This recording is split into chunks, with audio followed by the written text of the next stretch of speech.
original Shion, my original trainer, named me the Phoenix. For all the things that I survived in life and for all the times that I've been knocked down and beat down, not necessarily just physically, and had to rise again and be reborn and rebuild. There's been so many times that I've had to rebuild, and it just is stuck.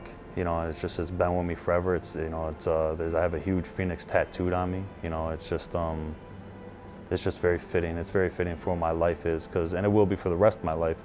Again, because no matter, it's just in me. People don't understand that when you have a warrior spirit, it's not just about combat. It's you never give up. There is no giving up. No matter if it doesn't have to be a physical altercation, it can be just any aspect of life. You get knocked down, just like I'm just a normal person like anybody else is. I go through everyday struggles like everyone else does, and you just get through them. You know what I mean? You get knocked down, you stand up, you shake it off, and you start over. It's literally that simple. Everybody, they want this quick fix or the easy way. It doesn't exist. You're gonna waste your life looking for this quick fix or this magic pill or anything. It doesn't exist. You don't like where your life is, then you need to make that choice. For one, you need to realize that you're probably the source of most of your problems. Stop blaming everybody else. Be like, you know what? I'm the problem. I want my life to be different. I need to work towards it to be different. And don't think you're gonna go from here to here in 1 week. It's a bunch of steps. It's baby steps, and you're gonna get ahead. You're gonna get smacked back. Life smacks you down quite often. But when you get smacked down, if you just give up, then who are you to complain that you're not where you wanna be? That oh, well, life is unfair. Nobody ever said it was fair. Just stop bitching, stop crying, stop being lazy, and get back up. It's that simple. This was the time. This is what he's meant to do. This is what he wants to do. I believe that he could do it, and we began. And we changed the format at our school. He got a lot of his friends and peers and other people that have some experience in the arts to help him, to help guide him. And together we put together a mixed martial art program for him. My feelings on Paul are multifaceted. Paul has always been like a son to me. He's also been a great friend. He's also been a great student. There could be no way I could be prouder of him. Even in his darkest days, there was still elements to be proud of. I've always been on his side and always will be on his side. And to see the changes that he's made in his life going the right direction, not only as a martial artist, but as a businessman, as a worker, as a great father, as a friend to many, and really he's really trying to be an inspiration to our local 607 community, and he's really making a lot of right choices. And for that, I just continue to get prouder and prouder. He's an amazing man who we've spent the last 22 years together, and I can't wait to see what the next 22 bring. So look at the strength of Paul, the Phoenix Holt. Paul's hitting like a truck. That is power. So at the time, New York State they were having amateur fights, but they were not having sanctioned amateur fights. And so we wanted to make sure we were doing sanctioned, doing everything correctly, you know, to really help show that this MMA program at this school is doing everything by the books and how it's supposed to be being done. So we go to Virginia to make my amateur debut in MMA. That's what they considered it, even though I had already fought, because none of it was sanctioned, so they wouldn't count it. We do our weigh-ins, and this guy, my opponent, he comes in, very nice guy. He comes in and his wife's there and everything, and I have my whole entourage with me. You know, I'm really playing the part. You know, I got my brothers there, and I got my whole friends are there. So, you know, we're already acting like we're pros, and it's our first sanctioned amateur fight. And this guy comes up and he looks at me and looks down and looks at me again. And then his wife is right here, and he looks over to his wife and he said, "Honey, I want to introduce you to the guy that's going to kick the shit out of me tomorrow." And I'm laughing. I'm like, oh, you know, trying to be polite. Like, you never know what can happen, man. Let's just, you know, let's have a good fight tomorrow.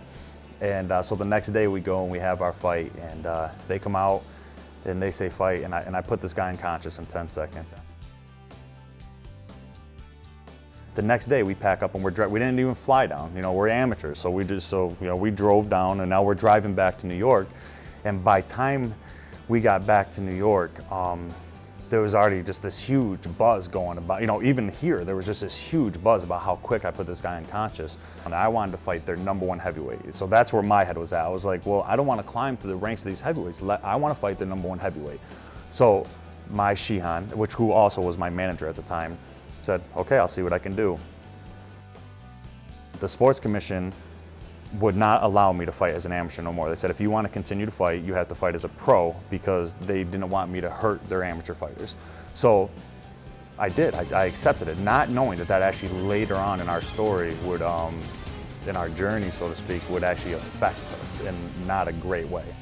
And I ended up beating that guy. That was my pro debut, and I beat him. Well, so as far as I know, in this sport, there is not another heavyweight that has turned pro after one amateur fight. It messes you a little because it limits your cage time, so that affects you. So now you're kind of learning, as a young pro, you're kind of learning different things that you would have picked up in your amateur career while you're out there in the cage. But also what it did is other sanctioning bodies, like Pennsylvania and New Jersey and all that, they have specific rules. So they want you to have a minimum of 4 sanctioned amateur fights before you can turn pro, or they won't let you fight there. But now here we're already pro, so we can't go backwards. We can't become unpro.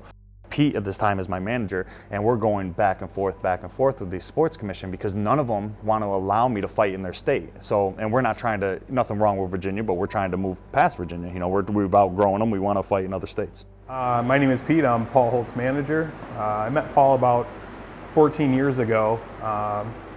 We both trained under Shihan Card, became pretty much instant friends. We had a mutual friend that all 3 of us would hang out. His name's Nate, and that's how I got to know Paul. As a manager for Paul, I actually seek out opponents, venues for him to fight at, negotiate terms for the contracts,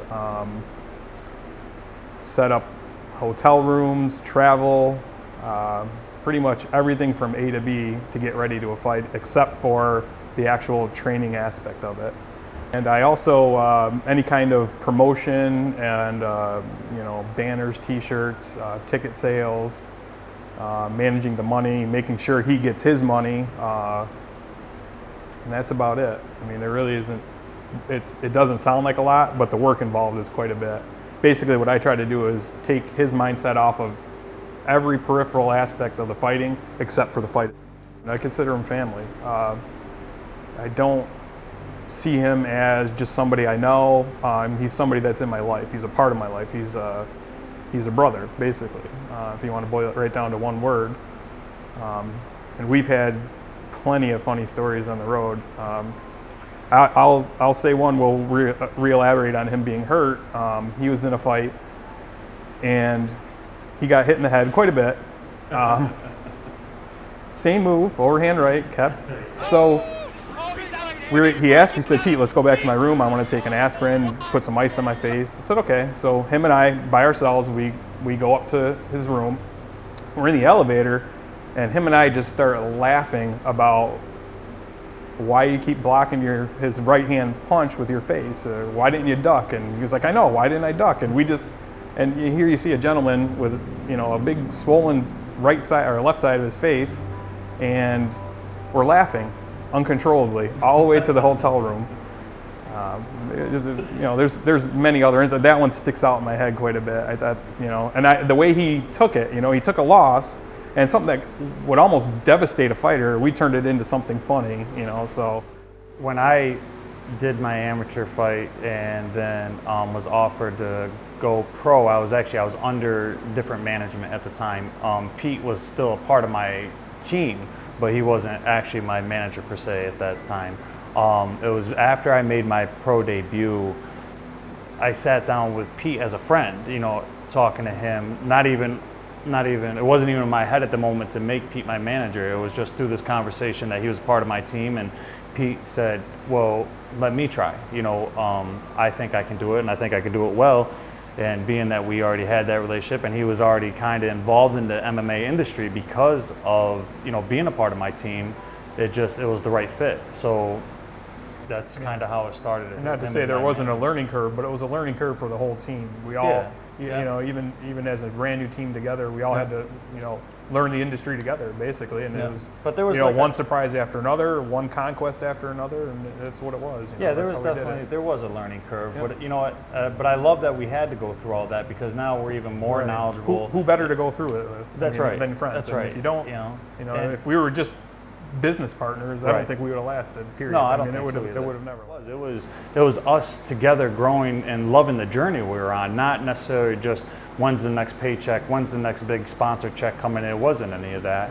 And again, I can't stress enough. My original management, it wasn't a bad blood thing. It was just they had to go their own direction. I had to go my own direction, and they weren't the same direction at that time. And when we sat down and realized that, it was just something had to change. So, you know, Pete became my management. I changed the gym I was training at, and even now I don't train at that gym either. You know, now it's a matter of, you know, I have my own gym, I train in my own space, I have my own coaches, I have my own team. You know, and that's what works for me. Is I need my own coaching, my own space, my own team that is 100% focused on my career rather than the success of a gym or the success of a fight team, you know. So this is what works for me. You know, It's hard to fake being genuine. That's right. So if you're a genuine person, you genuinely believe something, there are people that will follow you. My name is Mike D'Arpino. I've become Paul's head coach through a series of events. Well, it's funny how I met Paul. I was actually washing my hands at American Fitness, and he's washing his hands next to me. And I look, you know, I'd been lifting weights for a couple of years back, you know, lifting again, and I look at him, I go, damn, you do this professionally? You know, you're a professional bodybuilder? He goes, no, he says, I do this as a hobby. He said, you know, if I did it professionally, I probably wouldn't enjoy it as much, you know. And I thought, oh, that's cool. And I was just impressed with what a nice guy he was, you know, and that was it. You know, I didn't see him again, you know, I'm doing my thing, he's doing his thing. And a couple of months later, I see this poster on the wall, come and support Paul Holt at his pro fighting debut. This guy's a fighter. I said, maybe I can help him out. You know, I told my buddy who was my weightlifting partner at the time, I said, geez, I'd love to help this guy if I could. So, you know, again, another month goes by at least, and I happen to see him in the gym. And I go, hey, I said, man, I've been looking for you. I introduced myself and said, you know, I'm a Muay Thai instructor, and, you know, maybe I knew his coaches, and his coaches told me he was a great striker. And I said, well, that's really all I could help him with. But, you know, maybe they said, you know, talk to him. You know, maybe you can help him. So I did, and he said, yeah. He said, certainly I'd be interested in talking to you. So we went in the back. I said, let's go move around. You got time? I said, let's go in the back and move around. They've got an aerobics room back there, you know. So we were moving around a little bit, and after we moved a little bit, and he showed me a couple things, I showed him a couple things. He said, yeah, I'd like you to coach me. That'd be great.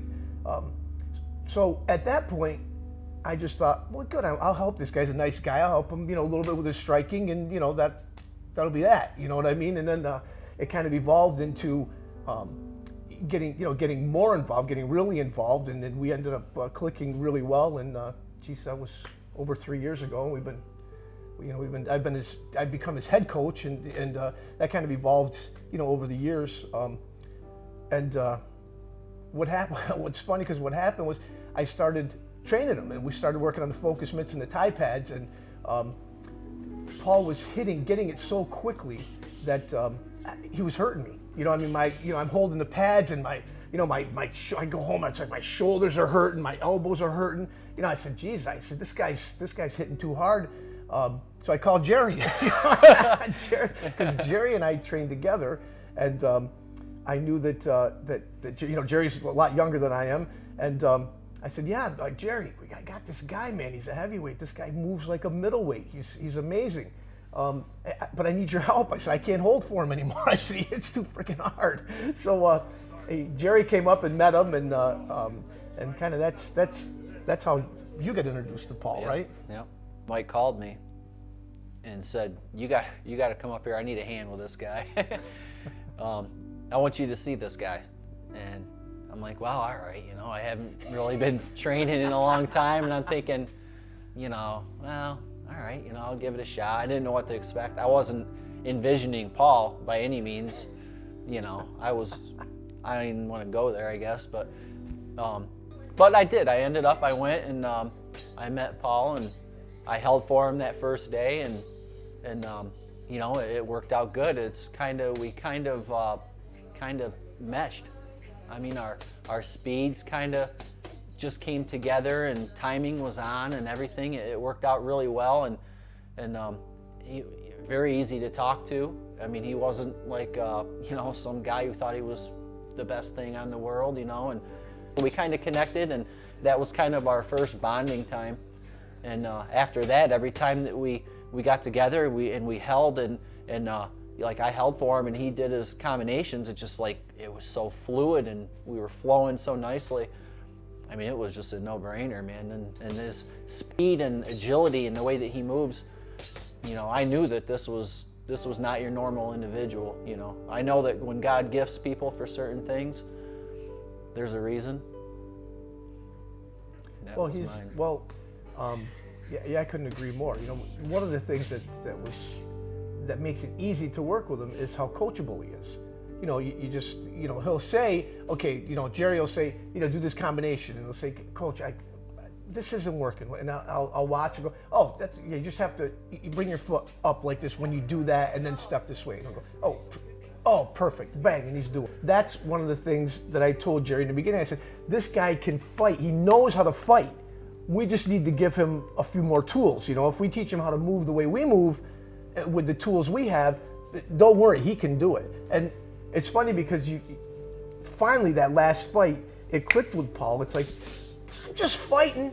Dude, I know how to do this, you know. But in the beginning, he's like, oh shit, I gotta throw my jab, I gotta step and jab. You know, he had that analysis paralysis type of thing, and he was so worried about doing the technique correct that it was like, and I knew, you know, not that I'm about this, you know, not that I'm a soothsayer, but I did know that the more experienced he got, he would get over that, and pretty soon he wouldn't be thinking about throwing a jab, throwing a cross. He would see the opening and hit it. He would take advantage of it.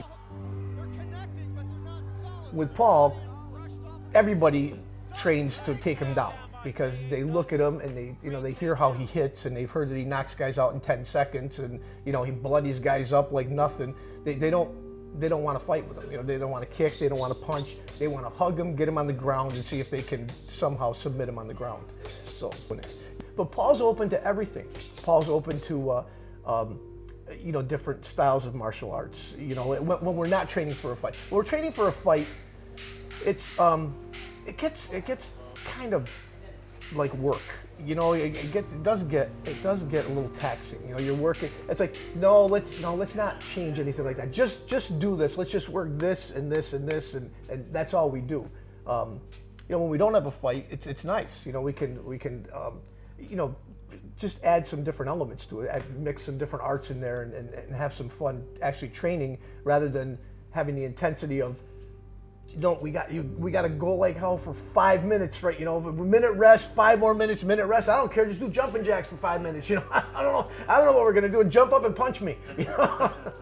Then there's those times though that there are when we'll come up with a combination and Paul hates it. Oh God, yeah. That happens. Oh, he'll be like, hardly at all. He'll do it, and he'll be like, I'm never going to use this, you know. And but he does it anyway, and we train it, and then it ends up in the fight. Somehow, it comes out, and it just like, and it happens, and it's just a neat thing. But you know, it's definitely there are things that he doesn't like to do, but you know, he does anyway. You're right, he does, Yep. no matter what. I mean, and you're a lot of that stuff. You're right. We would just say, listen, just learn it. Just do it. I know you're not going to do it. I know it doesn't feel right, but you know, you never know. And you're right. Things like that happen in the fight. All of a sudden, it's like, oh, look at that, man. You know, it's like, oh God, I just hit him with that elbow. I'm going to hit him about 100 times with this thing now. You know. More like I told you so. The worst part is waiting for the fight. I mean, you're there for a whole day, and you're like, you know, and I'm nervous, Jerry's nervous, and we're not going to get punched. You know?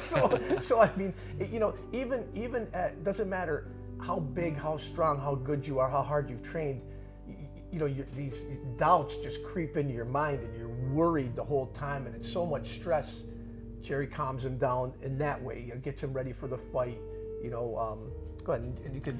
Well, that's the more spiritual end, is trying to calm Paul down spiritually, is praying with him, because that's a main part of my life, you know, that I find my strength in the Lord, and knowing that we're always going to have struggles and things in life, and this is I guess a self-inflicted struggle. I mean, it's something that you do, you know, you're going into, and willingly want to fight somebody, but where I feel calling on the Lord is the main comfort, you know, because I feel that everybody's got a hole in their heart that's lacking something, and for me it was Jesus, and I know for Paul it's the same, and I know that calling on him at that time is what calms me down, and I know it calms him down, because we kind of come together at that time when I'm wrapping his hands. Especially there's times up in the room before that, you know, he'll text me, you know, and want me to go to him, and I do, and we pray and just talk about things a little bit. But when we're wrapping hands, it's kind of like focus, game's on. Finally, after much going back and forth on Pete's part, we get the Pennsylvania State Commission to agree to giving me my state license there, to where I can fight in Pennsylvania. So we would get the fight. We start going into fight camp. Literally for a year straight, I was in fight camp because I kept getting ready for fights, and these fighters kept backing out. Oh, they all had their own reason. Some was injury, and I think was legitimate, and some I think were just. I think they want to play the part of being an MMA fighter and being a pro MMA fighter more than they want to be the part. Finally, we get this guy that is willing to fight us. This guy is way further in his career than us. Very successful career, very good fighter. I didn't even care. I was like, we're taking the fight. I know we're the underdog. I know the odds are all against us and all that. About 2 weeks before the fight, I get very sick, medical condition sick. Don't care, still taking the fight. So I normally weigh in at my fights about 260 pounds. I weighed in that fight at like 240 pounds. I mean, you can see the weigh-in pictures, the videos and everything. I'm a shell of what I normally am. We didn't make any excuses for that, you know, but, you know, I go home and tell my wife, I go, he's sick. I'm literally sick, shouldn't go to work sick, you know, and we're still training and fighting because we have a fight Saturday. It's like, so I mean, you can't say, I don't feel good, I'm not gonna fight, you know. So we went into the fight at 240 or 245. Normal weight is 265. Sick. Okay, so Paul says to me, now we've been training long range, right? Now he says, Coach, I don't have it in the tank. He said, I'm sick. I got to try to take this guy out quick, because I don't think I can go 3 5-minute rounds the way you want me to fight. I said, okay, let's do it. So he kind of totally threw our fight plan out the window and went in to just try to knock this guy out. And to make a long story short, he went 3 5-minute rounds, sick, after getting knocked down, so he's half conscious and could still go 3 5-minute rounds. So that kind of took away any future fear of we're not going to be in shape to go the full distance. It's like, no, he's going the distance. Take the hit theory too. Yeah. Right? Can you take a hit? Can you take a hit? Yeah, you can. I got hit a lot in that fight. And that first round was like, a normal guy would have been seeing stars, but he just perseverance. I'm telling you. Well, we had to take the fight. The guy had. He had 11 or 12 professional fights. Normally when a guy's got 1 or 2 professional fights, you fight another guy that's got 1 or 2 fights. Well, guys with 1 or 2 fights would look at Paul's footage and say, I'm not fighting him. Right. So we couldn't get a fight. So we had to take that. That was the only, it's like, this guy will fight us. Okay, we'll take it. Right. It's like, yeah. but you're sick, but that's okay. But but the guy's got 12 professional fights. I don't care. Right. It's like, we need to fight. Anyone who will fight us, we had to fight. Hell, I wasn't me out there. But again, I like this guy and I respect his family line. I respect him as a fighter. I want to be clear that I'm not saying the result of the fight would have been any differently, because I don't know if it would have. But I would, as crazy as it is, we had such a big result from that fight, and his fans loved it because we just beat the hell out of each other. My fans loved it. The promotion went crazy. They're saying it's the heavyweight fight of the year and all. So it was huge for us. Even though I took a decision loss in that, and it was the only loss I've ever taken in my life. It really just jumped us even more forward, because now here it is, my second pro fight that went against the guy that has multiple pro fights, that has been very successful in his career, plus an actual full amateur career. So, and I stayed right in there with him, you know, and did everything. So even in loss, it really just helped my career grow even more. Now I'm even more popular and a bigger fan base, and even more hype behind me from this industry. You know, it's where these promoters are just, at that point, they were falling all over themselves, getting a hold of Pete to try to book me for, you know, fights and events and appearances, and it was crazy to me, because it was like, I lost that fight, you know, but it didn't matter. It was the fact of how much heart was in it. We take this fight. We were actually scheduled to fight another guy, and I think it was 2 weeks out from the fight, this guy backed out of the fight. Contracts are signed and everything. Another guy backs out of the fight. So this guy, Dudley was his last name, gentleman, I mean a warrior and a gentleman, stepped up and said, I'll fight him. So, and again, 20 pro fights, 3 pro fights. This guy is just happy as hell. I mean, he's just smiling, laughing. He's like, well, I'll take some pictures and everything. So I'm trying not to smile. I mean, I'm getting a kick out of this guy, but I'm trying not to smile. You know, I'm trying to play the role right now. Like, oh, you know, I'm gonna kill you tomorrow or whatever. So we leave, we walk out of there, and I'm looking over at Pete, and I'm like, does this guy not know we're fighting tomorrow? You know, and I realized quickly, I was like, this guy's trying to get in my head, you know, so I'm gonna just pay no mind to him. So there's thousands of people from our area. I mean, so many people from my hometown went to see me fight, and we're the main event that night. And it's the first time I've ever allowed my sons to come watch me fight live. You know, they've seen videos and all that, but they've never been there live. My head coach, Mike, that came down, he said, Paul, your sons are here. They're good. They're surrounded by everybody. They're where they need to be. So that was it. So now it's game time. Now it's get ready to fight. So I've had different artists, different hip hop artists and stuff have made tracks about me. One of them is a local guy from here, and being that we had such a strong 607 local support at this fight, Chop, I allowed them, let's play this as my entrance. So I remember when that kicked on and I started walking out, this place exploded. I mean, there were so many people from our area. I wear this hat that I had made back when I was an amateur, and I wear it for every walkout. Then it has 607. You know, I'm very proud of where I'm from. You know, so I always want to represent that no matter what. So I have this hat, and I'm down low, and I'm just I'm not trying to pay attention to the crowd. I want to just get to this cage. I want to stay focused. I'm there. I know what I got to do. I gotta put this man down. I want to put him down fast. I want to show people that it doesn't matter that he had 20 pro fights and this was only my third, that I'm here to fight, I'm here to stay, that this heavyweight, this is all the things going through my head as I'm walking through.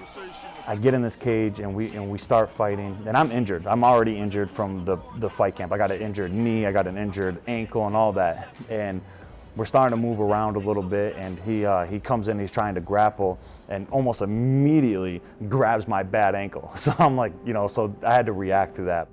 Beginning of the second round, he gets cut open bad. Just, I mean, there is blood everywhere. I mean, so much blood that I'm covered in it, he's covered in it. I didn't know it at the time. I found out afterwards. I keep hitting him. The blood is splattering out of the cage, and it's hitting people in the front row of the crowd. So there's fans getting hit with this guy's blood. They did a write-up in the newspaper to where they showed the judge's table where the paperwork and everything is, blood splattered all over it. And I didn't know this. So my youngest son, the precious, amazing child that he is a little scared because he doesn't know whose blood is it. Is it the guy's or is it daddy's blood? My brother is right there with him. He said, buddy, that's not daddy's blood. Don't worry about it. Don't worry about it. So he calmed down. He really did. He calmed down after that. And then it's just screaming, you know, get him, get him, get him. And we ended up, we won. We ended up beating them in the early part of the second round. 50 seconds of round number 2 with your winner by TKO. In the blue corner, Paul the Phoenix Holt. You know, we had another fight set up. And we went through our fight camp, and we were going to go fight this guy. We showed up, we weighed in, we did everything. The day of the fight, I got horribly sick. I mean, medical condition, just acted up. My coaches came in. I was on the floor, the bathroom floor of my hotel room, still trying to figure out, can I fight? Can I figure out a way to fight? The sports commissioner comes up, the president of the organization, all of them come up trying to figure it out. And even they're like, Paul, you can't fight, man. Like I mean, they seen it. You know, it wasn't one of those situations. You have situations sometimes where fighters all of a sudden they just change their mind. They don't want to fight. You know what I mean? But that you know, anybody that knows me knows that's not what it was. Even my opponent was a very honorable man, and he even knew it. Like, you know, I was sick. You know, and I got really messed up, and so we didn't fight that night. And I always felt bad because we had a big fan base there, and they had a great night. You know, there was other great fights, but we had a little backlash from some fans, you know, on social media, like, well, we only came there to see him, but no matter what, I have to put my health first. And it was my management, my coaches that convinced me not to fight. And CFFC is an amazing organization. They really they have the fighters' best interests at heart, because I was gonna fight, and they chose to be like, Paul, no, we'll book another fight. Who cares about this fight? We'll book you again. Go home, get healthy. I don't tell Paul what to do. I veer him in a direction, and hopefully he agrees with what I want him to do. We had an instance with a fight he had recently, his last fight actually, where he was too sick to fight. He wanted to continue. He wanted to keep pushing it. Some managers and promotions may want him to continue to fight, even being hurt and everything else, just for the cash. And everybody's worked so hard to get to that point. From my point of view, being a friend first, manager second, I strongly advised him not to. So I said, let's just be healthy. I said, I'd rather you be able to fight 10 more fights than have this fight and not be able to fight again. Oh no, there was no backing out. I mean, it was, we came into the room and he was laying on the bathroom floor sweating. You know, I mean, had already thrown up for 20 minutes, so he's dry heaving, laying on the floor sweating, and gathers himself after a few minutes, and we get the head of the fighting organization to come up, and he said, yeah, I could still fight. I started laughing. I go, you can't fight. We can't. You know, number one, you got nothing in your system. You're dehydrated now. You've thrown up everything and dry heaved everything. You can't keep food down, and you go in the ring. You know, we are fighting a professional fighter. I mean, I know we think we can beat him, but you know, I mean, I don't think that would be a smart thing to do. You know, there'll be another day we can fight. You know. I came home, and then I was just sick. I was sick for a long time. So, you know, we've taken this year off to get healthy, and I'm back healthy. I feel good. Now it's just a matter of figuring out when we want to jump back out there. And, you know, we've been training and I've been teaching. When I got into MMA and started doing my sanctioned fights and then turned pro so quickly, I didn't understand everything that was going to come with that, honestly. I guess I was a little unprepared for that. I didn't realize, especially how fast, how popular we got, how quick we became so popular, and had so many supporters and sponsors and things like that. I didn't realize that I was actually becoming a public figure. And I never even entertained the idea or even thought about, when I turned pro, I'm going to become a public figure. They didn't coincide with each other in my mind. All I thought about was, I'm going to be a professional fighter. I'm going to go fight and I'm going to make some money doing it. Like, that's great. Let's do it. It'll be fun. Being under the microscope, especially in my hometown, you know, being at home, to where all of a sudden everybody wants to know what you're doing or who you're hanging out with or all these things. And again, it kind of goes back to that other question, to where when they don't know, some people have a bad habit of fabricating things or it'll be very dated information. You know, they'll be like, oh, I know he did this or whatever, and it's something that was like from like 2 years ago. And it's like, oh, yeah, I mean, technically that's true, but that was 2 years ago. So, no, I wasn't prepared. I didn't know, you know, I didn't understand what it meant to become a public figure at first. The reason why I was able to adjust to it now is because I realized now, being a public figure, all of a sudden, this poor kid, this kid from the projects that had nothing ever in life and went the wrong way and, you know, was a criminal and did all these things throughout life, all of a sudden had this platform to where I'm around people and I'm talking and people are listening. I mean, powerful people in our area. And now me, as an instructor, as a teacher, you know, even with all the Muay Thai training I've had, because I've done 3 years straight of Muay Thai training now. Even with all that and all my other martial art experience, I don't teach them one specific style. I teach them essentially everything they need to know, but I don't put it in like belt form. You know, it is progressive like any martial art would be, but I don't want to stay within the restrictions of one style. I want them to learn the mixed martial arts. I took the time to go around and learn as much as I can, so now I just want to pass it on to them as a whole, rather than, all right, go here, learn this, go here, learn this. So I think it benefits my students better. You know, I started that Girls Fight Back LLC, you know, and you know, I partnered up with Pete and my partner Tracy in that, and that's very important because different things that I experienced and went through as a child, witnessing and seeing things, but now I have all this knowledge. I have all this self-defense and aggressive techniques and things that I know, and self-awareness, things that I've picked up throughout my own life and my own education, to where with this Girls Fight Back, it's another thing to where now this is becoming a very successful program and LLC for me. And again, not financially, but in helping these women that have been victims of domestic violence or have been violently attacked out in the world by not a spouse or a lover or what have you. But they're more open to hearing what I have to say because of who I am in our local area. So it's me taking my name and my popularity around here and trying to help this community even more to where I see that it needs it.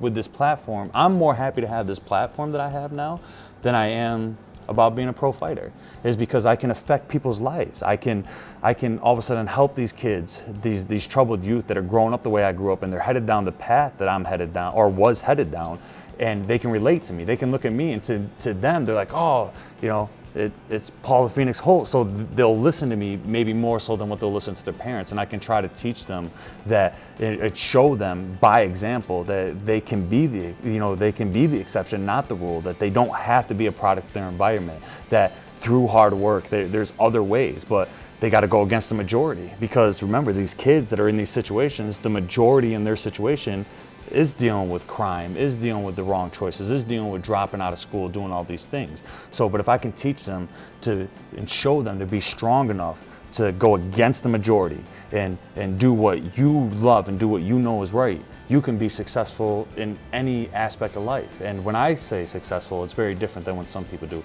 I don't mean financial. I don't mean, because to me that's not success. That's great to be financially successful, but I don't care if people continue to be poverty stricken for the rest of their life, but they can be successful in being a great parent or being a productive member of our society, of not being a criminal, being kind, just to normal people. There's so many other ways to be successful than what our society thinks success is. You know, they think it's all about the bank account. That's not. I mean, be successful at being a good person, being a good human being.